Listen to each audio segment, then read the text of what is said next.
තියෙන්නේ වර්ක් කරන්න ගන්න සාරි එක. මේක වැලන්ටිනා වර්ගයේ සාරි එකක්. එතකොට මේ තියෙන්නේ පාවිච්චි කරන ලේස් බෝඩර් එක. මේක 3D ලේස් බෝඩර් එකක්. එතකොට මම පාවිච්චි කරන්නේ ගෝල්ඩ් පාට ස්ටෝන් එකයි 5mm multi color black pearl එක තමයි පාවිච්චි කරන්නේ.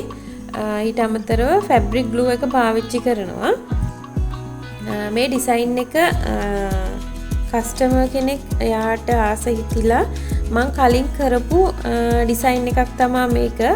ඕගොල්ලෝ දැකලා ඇති Glow Mind Facebook page එකේ මම මේකේ ඩිසයින් වගේක් කරලා දාලා තිබුණා මීට ටික කාලයකට කලින්.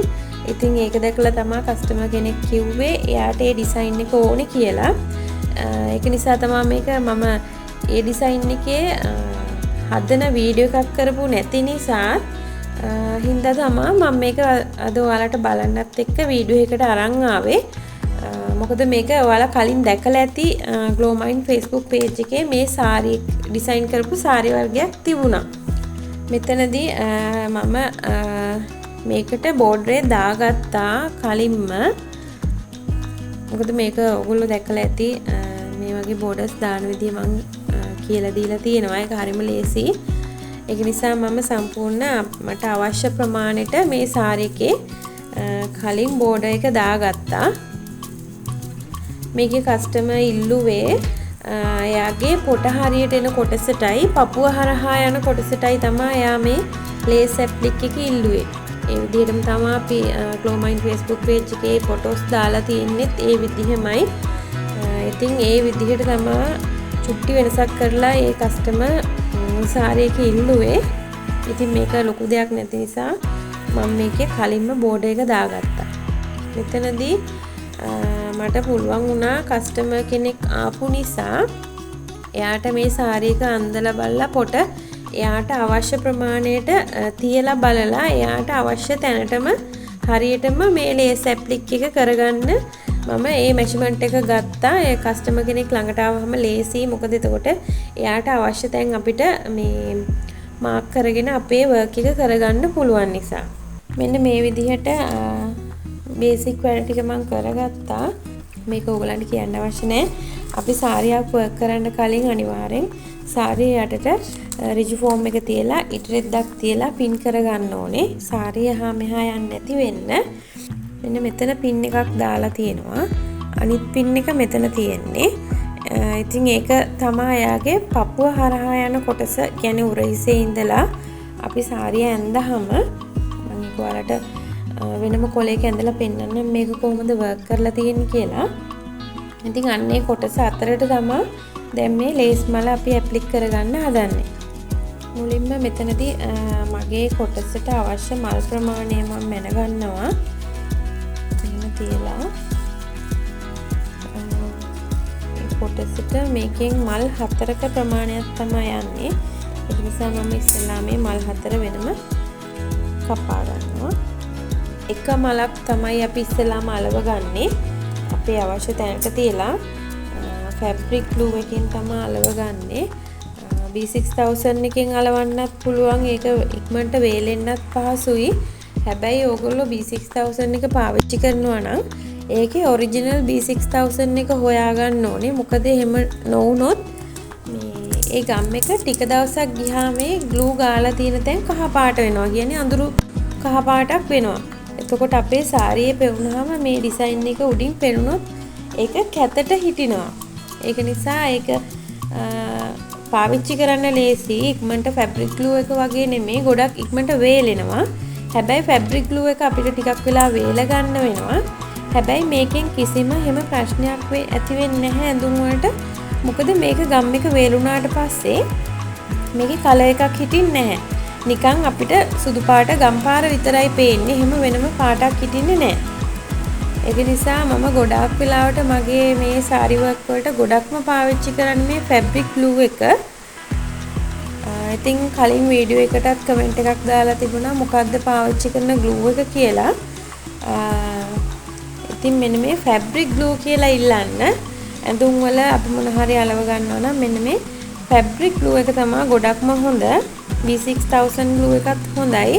හැබැයි ඒකේ ඔරිජිනල් එකක් හොයා ගන්න ඕනේ. ඒක මේකට වඩා ඉක්මනට වැඩ කරගන්න පුළුවන්. හැබැයි ඒක පාවිච්චි කරාට ප්‍රශ්නයක් වෙන්නේ නැහැ. මොකද සාරියේ උඩට හරි කොහේ හරි මතු පිටක ගම් එක පේන්නේ නැත්තම් පාවිච්චි කරාට කමක් නැහැ. මොකද ඒක ගම් පැල්ලම කහ පාටට පේන නිසා. මෙතනදී මම මේ ලේස් මල පොඩ්ඩක් නීට් කරගන්න ඕනේ. නූල් කෑලි ඇදලා තියෙන්න පුළුවන්. ඒව නැත්තම් අපි කපා ගන්න කොටස ළඟින් චුට්ටක් නූල් කෑලි ඇදෙන්න පුළුවන්. ඒ නිසා අපිට කතරකින් කපලා ඉවත් කරගන්නත් පුළුවන්. එහෙම නැත්තම් අපිට පුළුවන් මේ වගේ ලයිටර් එකක් පාවිච්චි කරලා මේ කපපු තැන් පොඩ්ඩක් මෙහෙම පුච්චලා ඒක නූල් ඇදෙන්නේ නැති වෙන්න නීට් කරගන්න පුළුවන්. ඒක ප්‍රශ්නයක් නෑ. බෞත් එකකිනුත් පුළුවන්.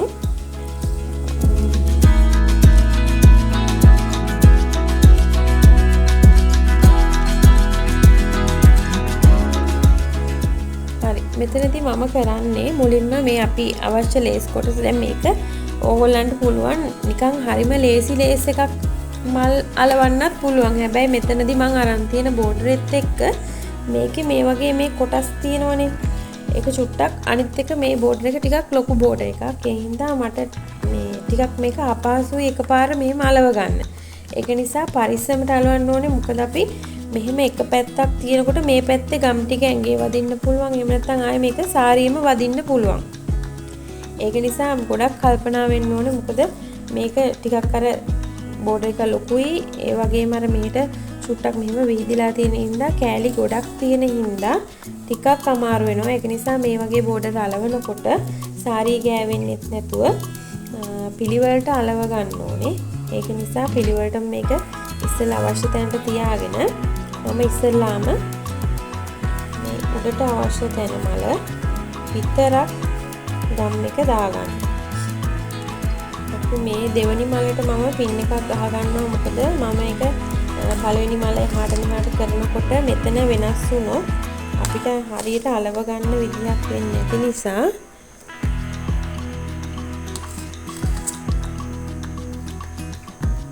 හරි.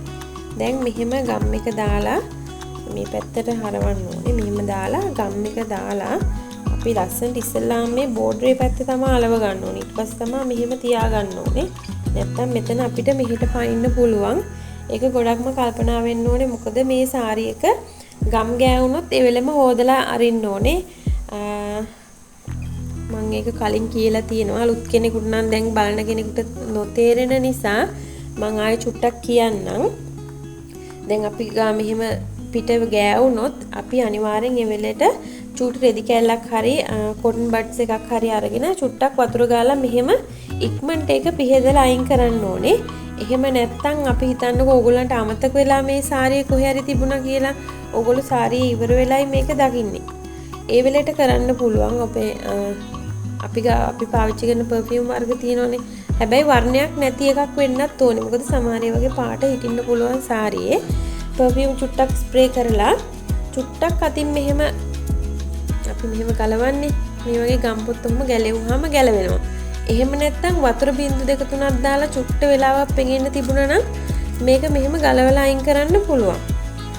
ඒක එච්චර ගොඩාක් දුරට සාර්ථක නෑ. මොකද මේ සිල්ක් සාරි වලට ගම් එක මෙහෙම ගම් බින්දුවක් දාපුවාම මෙහෙම අර ගම් එකේ තෙතමනය වතුර ගතිය චුට්ටක් පැතිරිලා මෙහෙට මෙහෙම වෙනවා.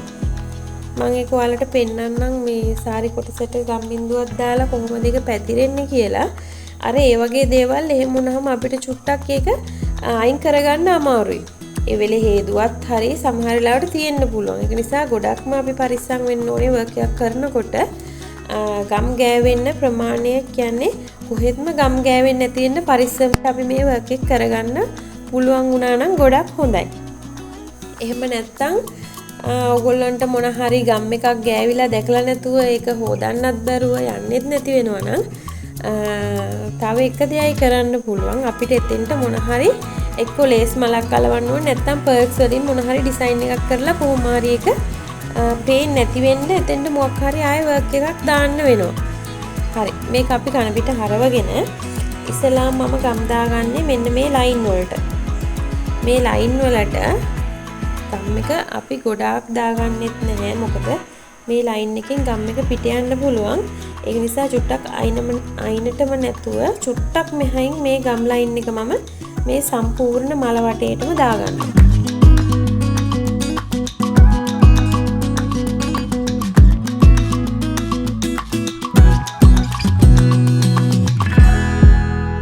මැදටත් මේ මලේ ලයින් වලට ගම් ටිකක් දාගන්නවා. මොකද එතකොට අපිට මල ඇලවෙන්න හොඳට ගම් ප්‍රමාණය තියෙන නිසා ඒක ශක්තිමත්ව තියාගන්න පුළුවන්. ඒ නිසා මම මේ මැද කොටස් වලටත් මේ විදිහට ගම් ලයින් එකක් දාගන්නවා. ඉතින් මේ විදිහට මම මල මැදටත් ගම් ලයින් එක දාලා තියෙනවා. ඉතින් අපිට මේක ශක්තිමත්ව සාරියට අලව ගන්න පුළුවන්. ඉතින් පැවැත්මට හොඳයි. ඒක නිසා තමයි මෙහෙම තියලා තියෙන්නේ. හැබැයි මම ගම් එක දාපු ගමන් මේක සාරියට අලව ගන්න යන්නේ නැහැ. මොකද ෆැබ්‍රික් ග්ලූ එක චුට්ටක් දියර ගතිය වැඩි නිසා අපිට මේකේ ගම් එක දාපු ගමන් මේක සාරියට දාන්න ගියොත් මේකේ අර ගම් එකේ තෙතමනේ වතුර ගතිය චුට්ටක් මේ සාරියට මෙහෙම ඔහොම පැතිරිලා යන්න පුළුවන්. එතකොට වෙන්නේ ගොඩක් වෙලාවට සාරිය මෙතන ඩිසයින් එක ළඟ මෙහෙම අඳුරු ගතියක් තියෙනවා. ඒක ගොඩක් දුරට චුට්ටි ප්‍රමාණයක් හරි ඉතුරු වෙලා තියෙනවා. ඒක නිසා මම ඒක චුට්ටක් අවම කරගන්න තමයි මේ විදිහට විනාඩියක් විතර තිබ්බහම ඇති. මොකද ෆැබ්‍රික් ග්ලූ එක දාලා වැඩි වෙලාවක් තියන්න එපා. මොකද ගම් එක වේලුනොත් අපි කොච්චර මේක සාරියට ඇලෙව්වත් ඇලවෙන්නේ නැහැ, ගැලවෙනවා. ගම් එක ගොඩක් වේලිලා තිබුණොත්. ඒ නිසා මම මේක ගම් එක දාලා විනාඩියක් විතර ප්‍රමාණයක් මෙහෙම චුට්ටක් හුලං වදින්න මුකුත් හුලං වදින්න දාලා නැහැ ෆෑන් එකක්වත්. නිකන් නෝමල් මෙහෙම දාලා විනාඩියක් විතර වෙලාවක් තියලා තමයි මම මේක සාරියට අලවගන්නේ.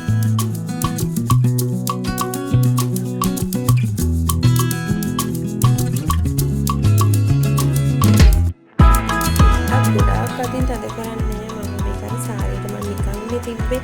ඒ නිසා අතින් පොඩ්ඩක් මේ සාරිය ඇලවෙන්න චුට්ටක් අතින් මේ කරනවා. පරිස්සමට කරවන්න ඕනේ. මොකද ගම් එක සාරියෙන් එළියට පිට පැන්නොත් මේක ඇත්තට පේනවා.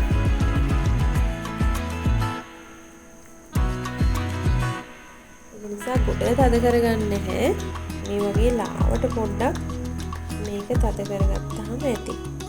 ඊට පස්සේ අපිට පුළුවන් ආයේ විනාඩි 5ක් විතර ගියාට පස්සේ ආයෙ චුට්ටක් මෙහෙම පොඩි අතින් මේ වගේ චුට්ටක් මේක තද කරලා අලව ගන්න. මොකද නැත්තම් සාරියට ඇලවෙලා අපි දැන් මේක හිමීටනේ තිබ්බේ. එතකොට මේ සාරියේ සමහර තැන් ඇලවිලා නොතිබෙන්න පුළුවන්. ඒක නිසා පොඩ්ඩක් ආයෙ විනාඩි 5කට විතර පස්සේ අපි මේක අතේ මෙහෙම හැම ලයින් එකක්ම චුට්ටක් මෙහෙම මේ හොඳට අලව ගත්තාම හරි.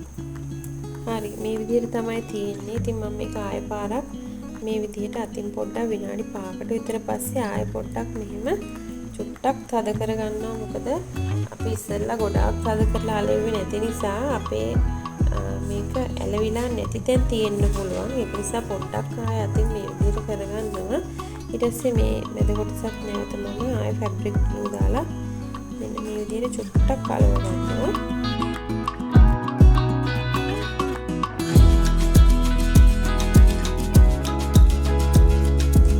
මේක 3D මලක් නිසා අපි මේ වගේ ගොඩක් දුරට මෙහෙම පෙති අලවන්නේ. ඒක 3D ගතියට තියෙන්න ඕනේ. හැබැයි මෙතන ටිකක් ලොකු පෙත්තක් තනි පෙත්තක් තියෙන නිසා පොඩ්ඩක් අර සාරියේ අපි ඇඳාම මෙහිම අර නැමුම් පාරවල් වලට මෙහෙම නැමිලා එහෙම තියෙන්න පුළුවන්. ඒ නිසා මම මේ දෙපැත්තෙන් පොඩ්ඩක් මේක අලව ගන්නවා. නැත්තම් එහෙම අලවන්න අවශ්‍ය නැහැ. 3D ගතිය නැතුව යනවා එහෙම වුණොත්. හැබැයි චුට්ටක් මේක ටිකක් ලොකු කෑල්ලක් නිසා අපි අර මෙහෙම සාරිය නමලා තියෙනකොට මේ වගේ නැමුම් පාරවල් තිබුණාම මේක අඳින්න විදියක් නැතුව යනවා. ඒක නිසා මම චුට්ටක් මේ විදිහට දෙපැත්තට ගම් එක දාගෙන ඒක නිසා අලව ගන්නවා.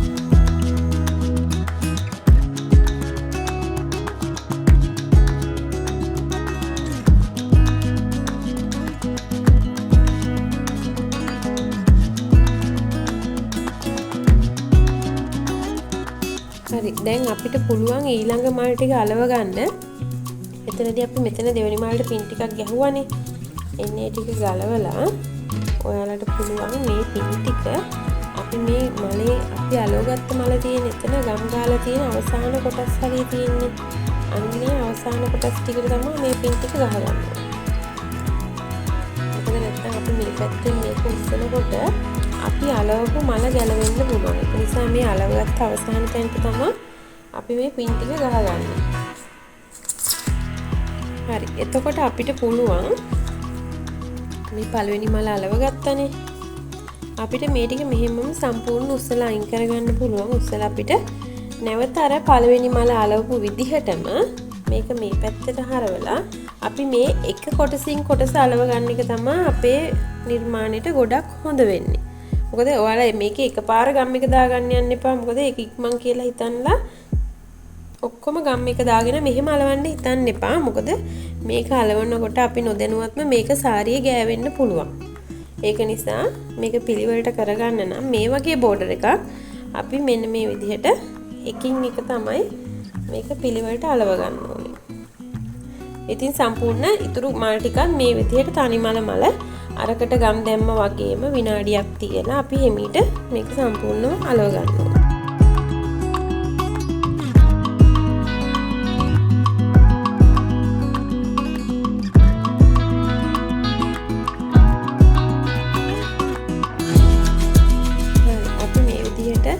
දෙවෙනි මලත් අලව ගත්තා. මම තුන්වෙනි මලට තමයි පින් ටික ගහලා මේක චුට්ටක් තියාගන්නේ. මොකද මේක වේලෙනකන් මේක චුට්ටක් මෙන්න තියලා තියෙනවා ටික වෙලාවක්. විනාඩි 5ක් විතර වෙනකොට පස්සේ තමයි අනිත් මල පටන් ගන්න. එතකන් මේක චුට්ටක් වේලෙනකන් අපි තියලා තියන්න ඕනේ. නැත්නම් ඒක යනවා වුණොත් සාරියේ ගම් ගෑවෙන්න පුළුවන්. හරි. දැන් මම මෙන්න මේ විදිහට තමයි ඔක්කොම ටික මේකේ අලවලා තියෙන්නේ. අපේ ලේස් මල් ටික අලුතෙන් අලවපු ටිකට මම පින් ටිකක් ගහලා තියෙනවා. ඔයාලටත් මේ විදිහට පින් කරලා තියාගන්න පුළුවන් වේලෙනකන්. ඊපස්සේ මේ පළවෙනියට අලවපු ටිකක් වේලා තියෙන්නේ තාම මදි. හරි. මේක මම මෙහෙම්මම තියලා එතකොට මේ වගේ කොටසක් තමයි අපේ පොට කොටසට අලවගන්නේ. ඒක නිසා අපි ඒකත් ඉවර වෙලා බලමු. ඊට පස්සේ අපි කොහොමද මේක වර්ක් කරගන්නේ කියලා.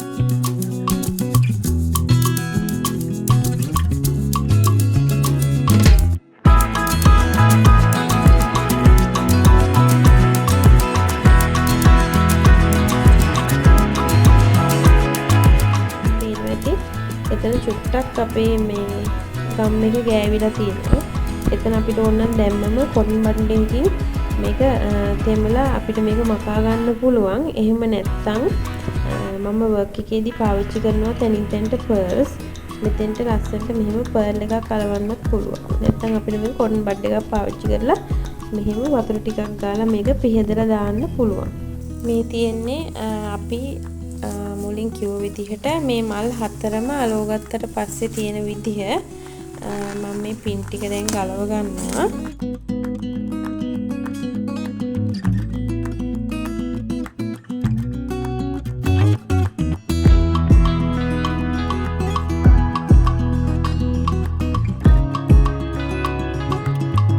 එතකොට අපි ගම් දාලා අලවන හැම සාරියකම මෙන්න මේ විදිහට කන පිට පැත්තේ මේ ගම් ලයින් එක අනිවාර්යෙන්ම හිටිනවා. ගොඩක් දෙනෙකුට තියෙන ප්‍රශ්නයක් තමයි කන පිට පැත්තෙන් ගම් පාරවල් පේනවා කියලා. ගොඩක් අය සමහර වීඩියෝස් වලට කමෙන්ට් හිටන් දාලා තියෙනවා. ඒකට විසඳුමක් නැහැ ඇත්තටම. අනිවාර්යෙන්ම මේ විදිහට කන පිට පැත්තෙන් අපි දාපු ගම් ලයින් එක අනිවාර්යෙන්ම පේනවා. මොකද මේ සාරි චුට්ටක් තුනී වැඩිනේ. දැන් වෙල්වෙට් සාරියක් වගේ නම් පේන්නේ නැහැ. අනිවාර්යෙන් මේ වගේ සාරි වල මේ විදිහට පේනවා. මේක කන පිටින් පේන්නේ. ඒක නිසා ඒක ප්‍රශ්නයක් කරගන්න එපා. සමහර කෙනෙක්ට පුළුවන් මේක තියලා මැෂින් එකේ මහගන්න පුළුවන්. හැබැයි සමහර වෙලාවට අපේ මේ ඉදිකටු වලට මේ සාරිය මහනකොට මෙහිම නූල් හිර වෙලා මෙහිම දිග නූලක් ඇදෙන්න පුළුවන්. මේ තියෙන්නේ මේකේ වාටියේ කොටස. කියන්නේ පොට පැත්තේ අන්තිම ටික. ඉතින් මෙතෙන්ටත් අපි අර වගේම ලේස් මල් ටික අලව ගන්න ඕනේ. ඉතින් ඊළඟට කරන්න හදන්නේ මේක අපේ පොට පල්ලෙහා පැත්තට කලින් කරපු විදිහටම අපි ලේස් මල් ටික මෙහෙම කියලා අලව ගන්න ඕනේ ඉස්සෙල්ලා. ඉතින් මෙන්න මේ විදිහට තමයි මම පොටේ අග කොටසටයි අපිට පපුව හරහා යන කොටසටයි වර්ක් එක දාලා තියෙන්නේ. ඉතින් මම මේ කොටසත් දාලා ඉවර කරගත්තා. අර මුලින් පෙන්නපු විදිහටම තමයි මේ කොටසත් ගම් දාලා සාරියට අලව ගත්තේ. ඉතින් ඔයාලට මෙතන පුංචි වෙනසක් වෙන්න ඇති. මොකද දැන් අපි මෙහෙම ලේස් එකක් ගත්තාම හරියටම දැන් අපේ මේ සාරිය උස අඟල් 45යි 47 සාරිත් තියෙනවා. එතකොට මේකේ දැන් මෙහෙම බෝඩරේ අලන් යනකොට මේ වගේ මේ උසේ ප්‍රමාණයක් තියෙනවනේ. දැන් මෙතන වට සම්පූර්ණ මල ගන්න බෑ. ඒක නිසා මම මෙතන මලේ මෙතන මේ අයිනින් පෙති ගාවෙන් මේක කපලා ගත්තා. කපලා තමයි ඇලෙව්වේ. මේක මල චුට්ටක් මෙහෙට ආවා. ඒකෙන් චුට්ටක් කපලා අලව ගත්තා. කපලා ඉවර වෙලා කතුරෙන් කපලා මේ ලයිටර් එකෙන් තමයි මේ වටේ මම නීට් කරගත්තේ. ඔයාලට බෞද්ධයකිනුත් පුළුවන්. එහෙම නැත්නම් ලයිටරෙන් මෙහෙම පුච්ච ගත්තාම මෙතන නූල් ඇදීමක් සිද්ධ වෙන්නේ නැහැ. ඒ විදිහට තමයි මෙතන හදාගත්තේ. ඉතින් මුලින් පෙන්නපු විදිහටම තමයි මේ පැත්තේ ගම් ලයින් එක අනිවාර්යෙන් හිටිනවා. ඉතින් ඊට පස්සේ දැන් මේකේ තව වර්ක් කරගන්න ඕනේ. මේ මැද්දට pearls stone පාවිච්චි කරලා තව මේක ටිකක් ලස්සන කරගන්න ඕනේ. ඒක ඔයාලට කැමති විදිහට ඔයාලා කැමති ආකාරයකට මේක වර්ක් කරගන්න පුළුවන්. හරි. මම දැන් පපුව හරහා යන කොටස තමයි ගත්තේ. පොඩි කොටස ඉස්සලාම මේක තව චුට්ටක් මේ වර්ක් කරගන්න අවශ්‍ය නිසා මේ මල් ටික ඉතින් මම මෙන්න මේ පර්ල් එකක් පාවිච්චි කරනවා. සාරියේ පාට වගේ පර්ල් එකක් තියෙනවා. මෙතෙන්දී අපිට කැමති විදිහකට ඔයගොල්ලෝ කැමති විදිහට මේක මල ලස්සනට වර්ක් කරගන්න පුළුවන්. කැමති දේවල් පාවිච්චි කරලා මෙතෙන්දී මම මේ පර්ල් එකයි කලින් පාවිච්චි කරපු මේ තියෙන মালටි කලර් පර්ල් එක විතරයි ගන්නෙ. ගෝල් පාට ස්ටෝන් එක දාන්නේ නැහැ. මොකද ඒ ඔක්කොම දාපුවම චුට්ටක් වැඩි වගේ නිසා මම පර්ල් දෙක විතරයි පාවිච්චි කරලා මේ බෝඩර් එක තව චුට්ටක් ලස්සන කරගන්න හදන්නේ.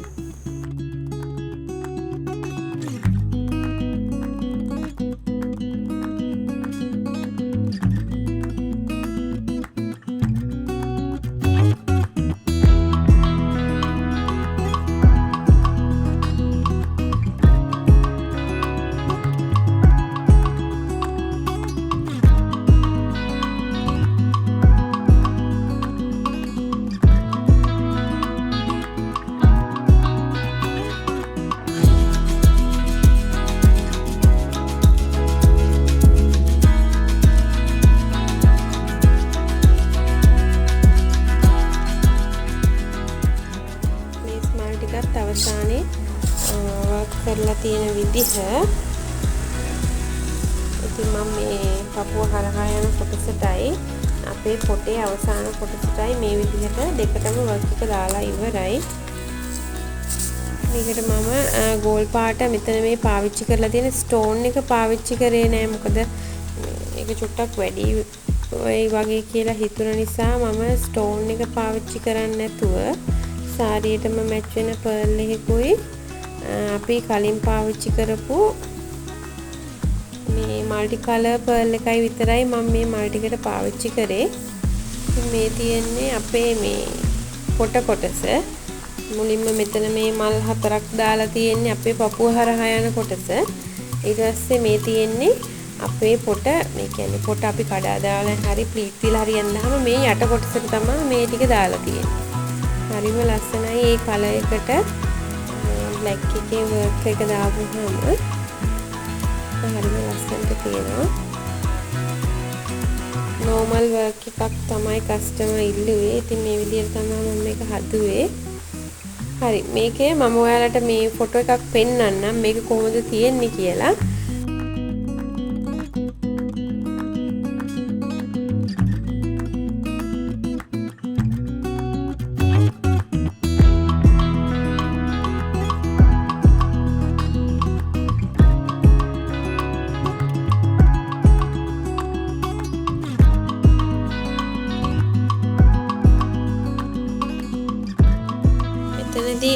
මෙතනදී සාරිය මැද්දට කිසිම දෙයක් පාවිච්චි කරේ නැහැ. normal යාට අවශ්‍ය නැහැ කියලා කිව්වා. එහෙම නැත්නම් අපිට කැමති කෙනෙක් ඉන්නවා නම් අපි සාරිය මේ මැද්දට ඔයගොල්ලෝ දැකලා තියෙනවනේ සාරි වල ලස්සනට මේ වර්ක් කරන pearl stone වලින්ම වර්ක් එක ගිහින් තියෙනවා. ඉතින් ඒවා පාවිච්චි කරලා සාරිය මැද්දටත් අපිට අවශ්‍ය නම් ලස්සනට වර්ක් එකක් දාගන්න පුළුවන්.